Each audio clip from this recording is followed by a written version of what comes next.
ఎల్లకాలం ఇదే మాదిరిగానే జరగదు. 2 ఏళ్ళు కన్ను మూసుకుంటే అయిపోయింది, మరో 3 ఏళ్ళు కూడా కన్ను మూసుకుని కన్ను తెరిచేసరికి మరో 3 ఏళ్ళు కూడా అయిపోతుంది. ఆ తర్వాత వచ్చేది మాత్రం మా ప్రభుత్వం అని చెప్పి కూడా ప్రతి ఒక్కరికి కూడా ఈ సందర్భంగా కూడా చెప్తా ఉన్నా.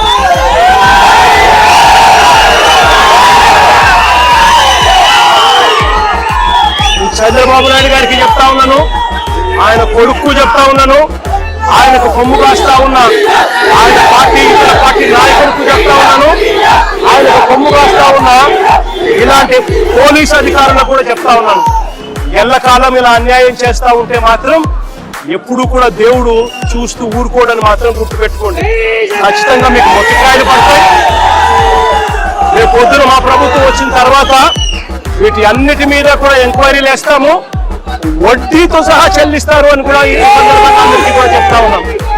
అందరినీ కూడా బోర్డులలో నిలబెడతాము, సాక్ష్యాలు ఆధారాలతో సహా యూనిఫామ్లు ఒక్కొక్కరి కూడా ఇప్పించి వీళ్ళందరితో పాటు ఈ కాన్స్పిరసీలో భాగమైన ఇతర రాజకీయ నాయకులు ఎవరైతే చేసినారో వాళ్ళందరినీ కూడా ఒక్కలో పెట్టి న్యాయం జరిగేట్టుగా వడ్డీతో సహా వీళ్ళంతా కూడా చెల్లించే పరిస్థితి కూడా వస్తుందని కూడా ఈ సందర్భంగా ప్రతి ఒక్కరికి కూడా హెచ్చరిస్తా ఉన్నా.